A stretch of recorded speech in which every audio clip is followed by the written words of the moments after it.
Hey Chad, nice to meet you. I feel like I've already known you. You know, your voice is synonymous in my all of my family's household. So how's it going?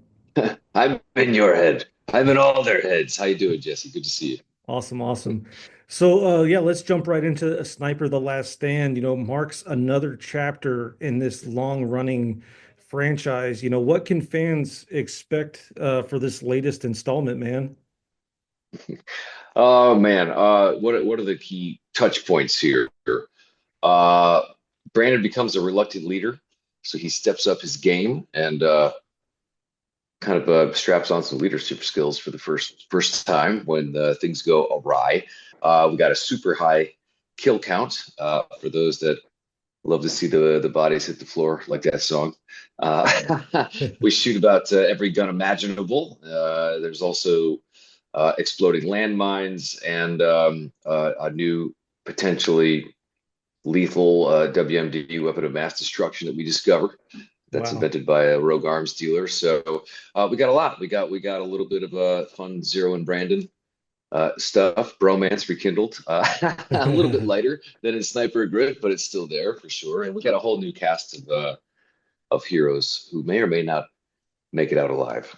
I'll just put Well, it that way. you mentioned Brandon stepping into the leadership role, and I'm really curious, is that change the dynamic, you know, within the team, and how was that for you as an actor to play within that shift? I love it. Brandon's journey has been fantastic. This is the oh my God, I think it's the eighth or ninth film that I've done. Been blessed to be a part of, going all the way back to 2010. So he's come a long way, and Yeah. you saw him in Sniper Reloaded, getting mentored by the great Billy Zane, his Richard Miller character. Obviously, he reconnects with his pops, the legendary Thomas Beckett, played by Tom Berenger, and he's come under the Colonel, Gabriel Stone, played by Dennis Haysbert. So he's had a lot of leaders, a lot of mentors all along his journey. And so it was really fun to put an extra layer on Brandon from an actor perspective and have him step into more of a leadership role for the first time because he's been more of a tip of the spear, point me in the direction. I shoot someone in the head from a mile away, and now you see him a lot doing the shot calling and being boots on the ground again. In this one, leading by example and throwing himself out there first in the battlefield when things go awry.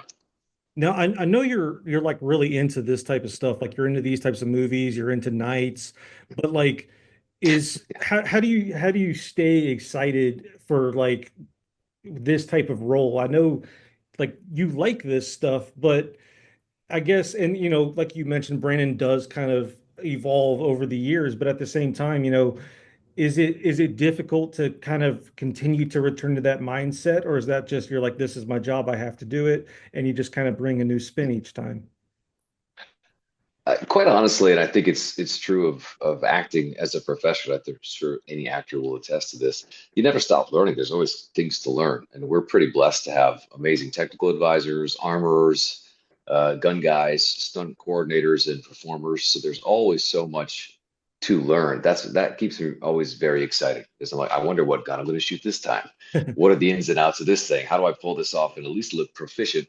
Since I'm not going to, get a Michael Bay 1 month boot camp with this thing. I'm going to get maybe a day One day. to learn the ins and outs of it. So that's what's exciting to me and exciting about acting in general, especially this role, is that there's always more to learn, learning different fighting styles when we put the choreography together, learning different techniques there, obviously the ins and outs of the guns and tactical combat, that changes whenever a situation arises that you have to adapt to as a real soldier. So that's always really exciting for me, and I always walk away with a little bit more added to my resume and my skill set that I could, bring into other roles, and of course layer on top of future sniper movies for Brandon. Awesome, man. Yeah. Yeah. Was there any challenges or like, you know, can you maybe talk a little bit about those techniques? Because with each film, you know, there's a new set of skills ultimately, like you mentioned. Was there anything particular with this film that you had to learn? Well, we had a really good. It was about a half day. The armorers who had all our guns rocking for us. We shot in Cape Town, South Africa, and we were able to very safely, shoot a lot of blanks. I think we offloaded about 1,600, maybe 2,000 bullets, blanks in this film. But we did get to go and do some live fire at a range, which was really really cool, and not always a guarantee in these sniper movies, especially depending on which country you film in. It's very difficult to pull off. But they needed the shells, they needed the casings, so that they could put the half loads in, the quarter loads in, and actually make the blanks. And when we Brandon in this particular film uses, I believe it's called the Shaytak Praetorian. It is a monster. It might be the biggest sniper rifle that I've ever had to run around with in all these movies. It is a beast. It is heavy, and I got to shoot that live fire. And I think Wow. each round was either, I can't remember if he said it was $35 or $75. Maybe it was up in the couple $100 per bullet. But Wow, we that's needed a crazy. number of them so our guys could put together the blanks in that.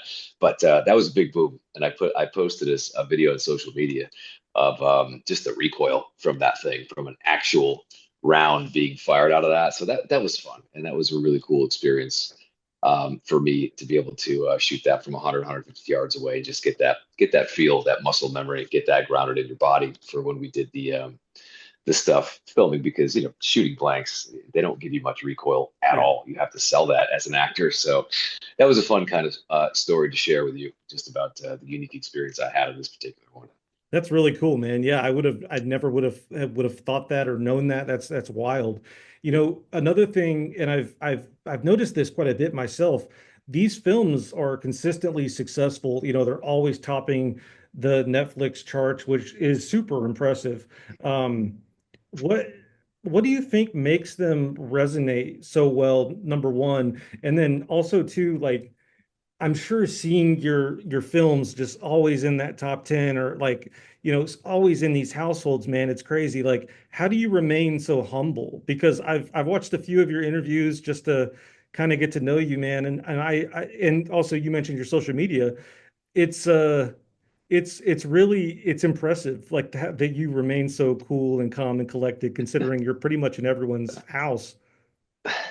That's very kind of you to say. I mean, look, it's pretty easy to stay humble as an actor, because you could be coming off a sniper movie, somehow sticking around in the top 10 on Netflix in the US, like we just enjoyed, or several of them at the same time when they were all dropped at the end of 2023. And then, Warner Brothers is not knocking down your door. Regardless, you've got auditions coming. You got to get back on the grind. You got to get back on the audition circuit and go and sing for your supper. So, I think acting in and of itself is a pretty humbling institution. It's pretty easy to stay very even keel, because you're, no matter how much success you have, you're very quickly reminded that unless you are, Yeah. you're going to be pounding the pavement and looking for the next one, just like everyone else out there. So but to address what you brought up earlier, we were thrilled. Sony struck up a second window deal for much of their movie catalog with Netflix, and so that basically means we release a movie. We have 90 days to kind of put it out there on digital, DVD, rental, etc., and then Netflix gets to air it as a premiere on their platform. And we had three movies sticking out in the top 10 Christmas to New Year's week of 2023, a little over a year ago, including our new one, Sniper Grit, that we released at the time. It didn't get much love because we were in the middle of an actor strike, so we didn't Yeah. get to promote it very well. But we were blown away, because we know we do really well on Netflix and other platforms internationally. As far as what's that secret sauce, I don't know. I just think that you know people love military action movies. They want to grab their popcorn. They want to see some bad guys go down. They want to watch their military operators from the states who arguably do it best in the world. And yeah, it's kind of 90 minutes of escapism, and people dig it, and we're grateful to have the support we do around the world. I couldn't agree more. I think nail on the head. That's exactly it. And with uncertainty and things happening, the political climate divided, I think it's really what we can kind of count on is those escapes, and this is just one of the many that's never fails, if you will. Um, I want to pivot a little bit from Sniper to kind of go off something we were like you had mentioned, like the nights and the comic books and social media. I've also you're very active with sports and MMA. Like you have a very eclectic taste, and whenever you mention like Warner Brothers isn't knocking down at your door, it immediately made me think, is that the goal? Do you want to be in like a superhero film, or are you just happy kind of attacking these as they come? Yeah, my story is a pretty simple one. I always grew up loving 80s, 90s action films, GI Joes, etc. And so acting for me was always just a fun hobby pursuit. And I think, being able to play a pretend soldier in a poor man's GI Joe has always been my sweet spot. And so it's been almost the only thing I've ever been interested in. Certainly the only reason I ever took an acting class to begin with.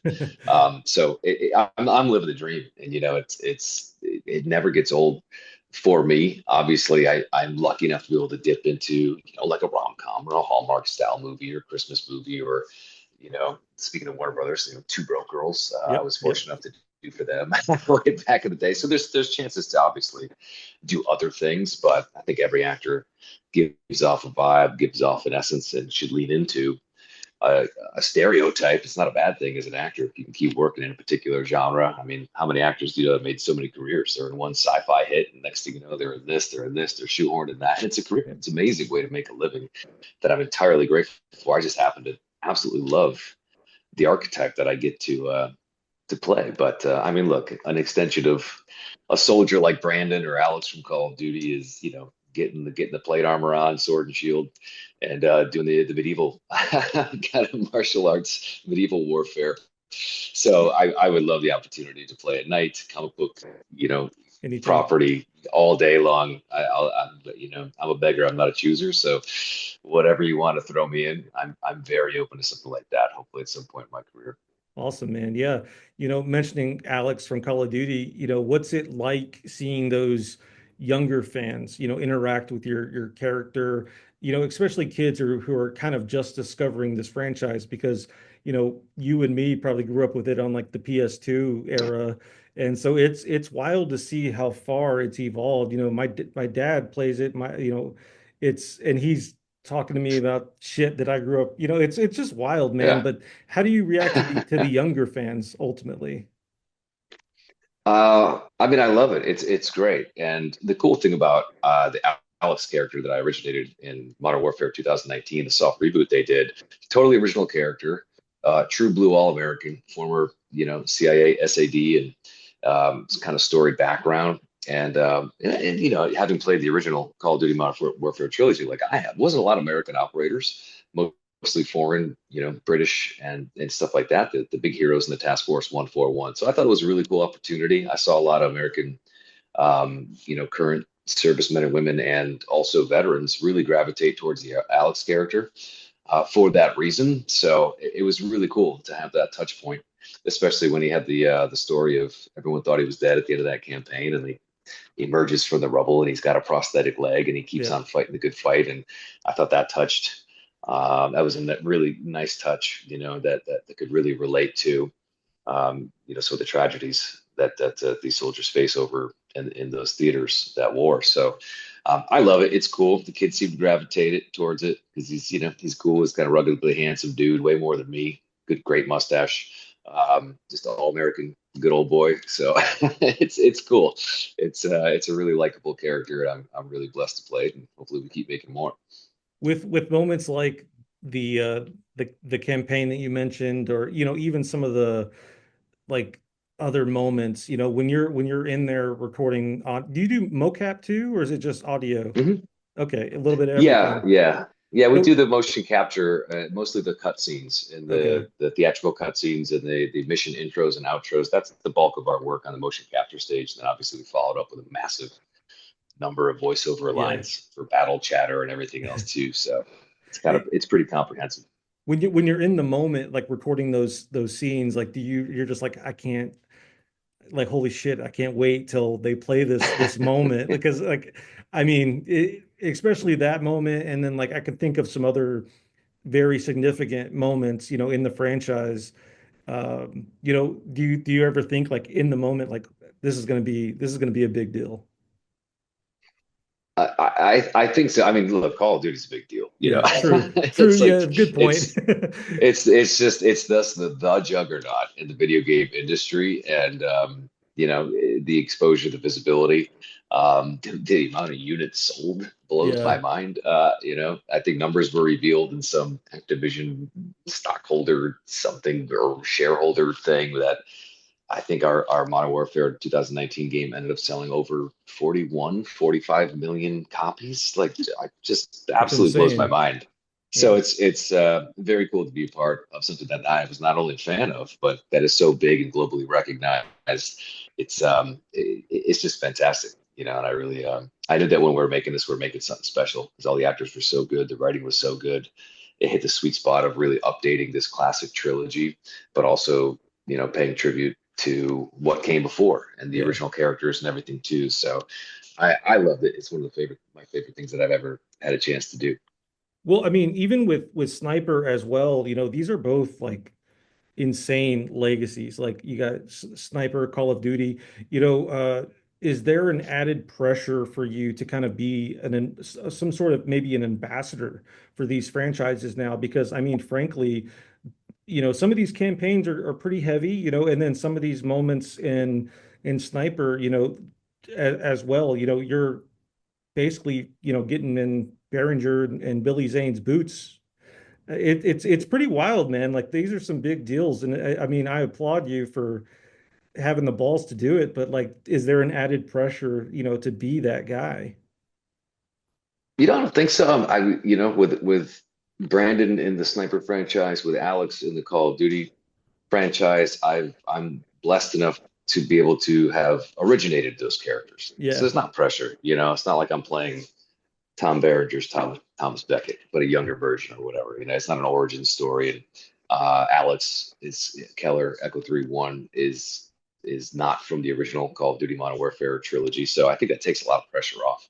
But in terms of just being an actor and being a professional, if you're lucky enough to be a lead in anything, I think there's a sense of responsibility, at least that I feel, to to lead and make sure everyone's ready, everyone's prepared, everyone looks good. Um, you make the best product you can to really bridge the gap between the actors and the crew and the producers and the directors and the writers. And yeah, I take it very seriously. And I do know that I'm blessed enough to be the steward, at least of the Sniper franchise. Call of Duty's so big they don't need me to do anything except not to make a mistake, I suppose. So, but it's a blessing, and I try to represent it well. And it gives me the opportunity to talk to fantastic journalists like yourself, awesome, and man. spread the love, which I'm always happy to do. Well, to wrap up, I before we hopped on, I watched the trailer for Edge of Space, and holy shit, that's some impressive stuff. Can you talk a little bit about that project and what drew you to it? I'm actually calling from Houston, so it's Ah, yeah, it's right down the street, nice. dude. So yeah, this looks incredible. Oscar buzz, like it. Tell me about it.